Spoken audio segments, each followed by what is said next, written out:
Assalamualaikum warahmatullahi wabarakatuh. Saya Sri Widiani dari kelas 5C. Di sini saya akan menjelaskan tentang penilaian autentik dan jenis-jenis penilaian autentik pada tingkatan kognitif. Penilaian autentik. Penilaian autentik atau authentic assessment adalah pengukuran yang bermakna secara signifikan atas hasil belajar peserta didik untuk ranah sikap, keterampilan, dan pengetahuan. Istilah asesmen merupakan sinonim dari penilaian, pengukuran, pengujian, atau evaluasi. Sedangkan istilah autentik merupakan sinonim dari asli, nyata, valid, atau reliable. Secara konseptual, penilaian autentik lebih bermakna secara signifikan dibandingkan dengan tes pilihan ganda terstandar sekalipun. Ketika menerapkan penilaian autentik untuk mengetahui hasil dan prestasi belajar peserta didik, pendidik menerapkan kriteria yang berkaitan dengan konstruksi pengetahuan, aktivitas mengamati dan mencoba, dan nilai prestasi luar pembelajaran. Penilaian autentik memiliki relevansi kuat terhadap pendekatan ilmiah dalam pembelajaran sesuai dengan tuntutan kurikulum 2013.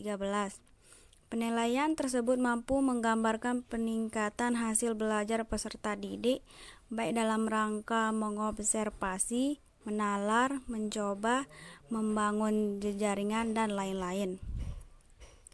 Penilaian autentik bertujuan untuk mengukur berbagai keterampilan dalam berbagai konteks yang mencerminkan situasi di dunia nyata di mana keterampilan-keterampilan tersebut digunakan.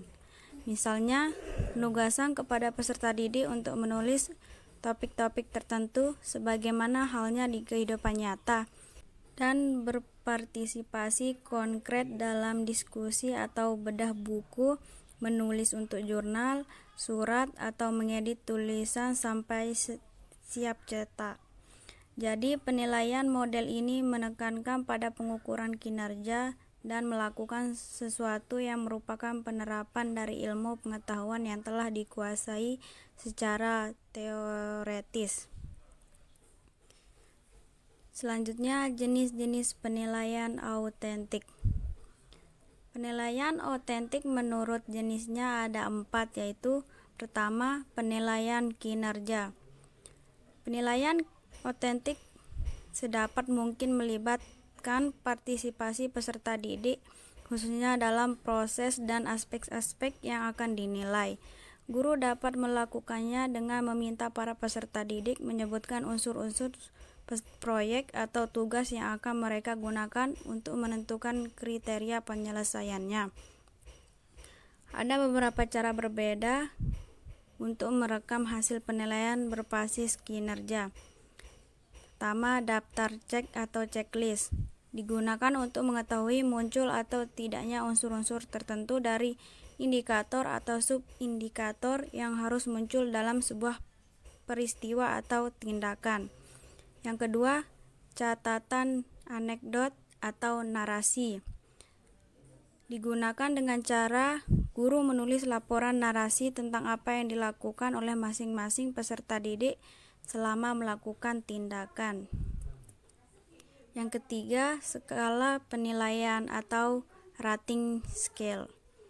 Biasanya digunakan dengan menggunakan skala numerik berikut predikatnya. Misalnya 5 sama dengan baik sekali, 4 sama dengan baik, 3 sama dengan cukup, 2 sama dengan kurang, 1 sama dengan kurang sekali.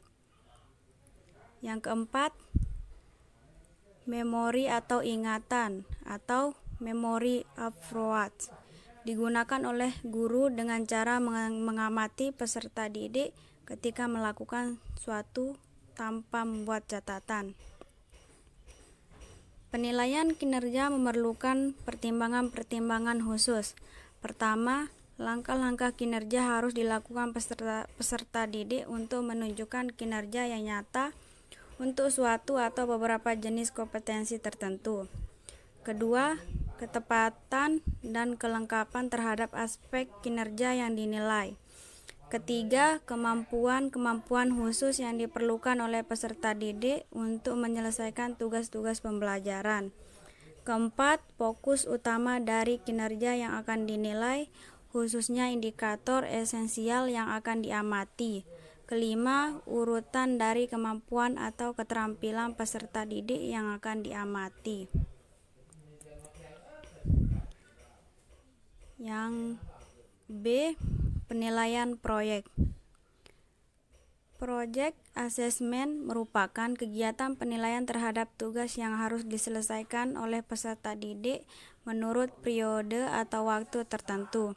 Selama mengerjakan sebuah proyek pembelajaran, peserta didik memperoleh kesempatan untuk mengaplikasikan sikap, keterampilan, dan pengetahuannya.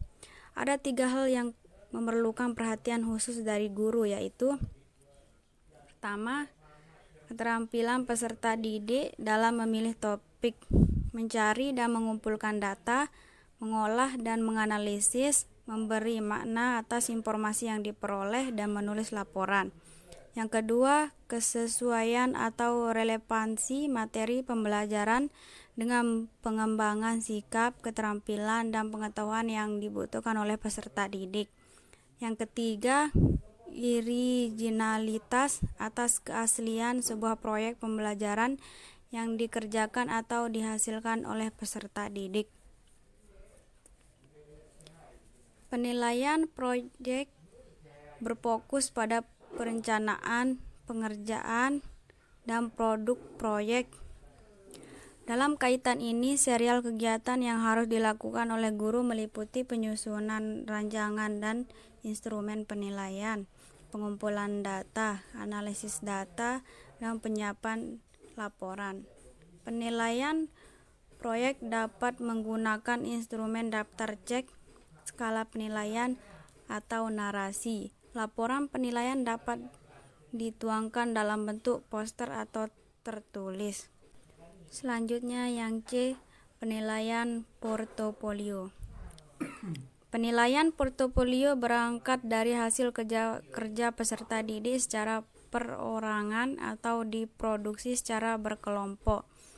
Memerlukan refleksi peserta didik dan dievaluasi berdasarkan beberapa dimensi. Penilaian portofolio merupakan penilaian berkelanjutan yang didasarkan pada kumpulan informasi yang menunjukkan perkembangan kemampuan peserta didik dalam satu periode tertentu. Informasi tersebut dapat berupa karya peserta didik dari proses pembelajaran yang dianggap terbaik, hasil tes atau bukan nilai, atau informasi lain yang relevan dengan sikap, keterampilan, dan pengetahuan yang dituntut oleh topik atau mata pelajaran tertentu. Penilaian portofolio dilakukan dengan menggunakan langkah-langkah seperti berikut ini. Yang pertama, guru menjelaskan secara ringkas esensi penilaian portofolio. Yang kedua, guru atau guru bersama peserta didik menentukan jenis portofolio yang akan dibuat. Yang ketiga, peserta didik, baik sendiri maupun kelompok, mandiri atau di bawah bimbingan guru menyusun portofolio pembelajaran. Yang keempat, guru menghimpun dan menyimpan portofolio peserta didik pada tempat yang sesuai, disertai catatan tanggal pengumpulannya. Yang kelima, guru menilai portofolio peserta didik dengan kriteria tertentu. Yang keenam, jika memungkinkan, guru bersama peserta didik membahas bersama dokumen portofolio yang dihasilkan. Yang ketujuh, guru memberi umpan balik kepada peserta didik atas hasil penilaian portofolio. Selanjutnya yang terakhir D, penilaian tertulis. Tes tertulis terdiri atas pemilih atau mensuplai jawaban dan uraian. Memilih jawaban terdiri atas pilihan ganda, pilihan benar salah, ya tidak, menjodohkan, dan sebab akibat. Mensuplai jawaban terdiri dari isian atau melengkapi jawaban singkat atau pendek, dan uraian. Tes tertulis berbentuk uraian atau esai menuntut peserta didik mampu mengingat, memahami, mengorganisasikan, menerapkan, menganalisis, mensintesis, mengevaluasi, dan sebagainya atas materi yang sudah dipelajari. Tes tertulis berbentuk uraian sedapat mungkin bersifat komprehensif sehingga mampu menggambarkan ranah sikap, keterampilan, dan pengetahuan peserta didik. Pada tes tertulis berbentuk esai, peserta didik berkesempatan memberikan jawabannya sendiri yang berbeda dengan teman-temannya, namun tetap terbuka memperoleh nilai yang sama. Sekian dari saya. Wassalamualaikum warahmatullahi wabarakatuh.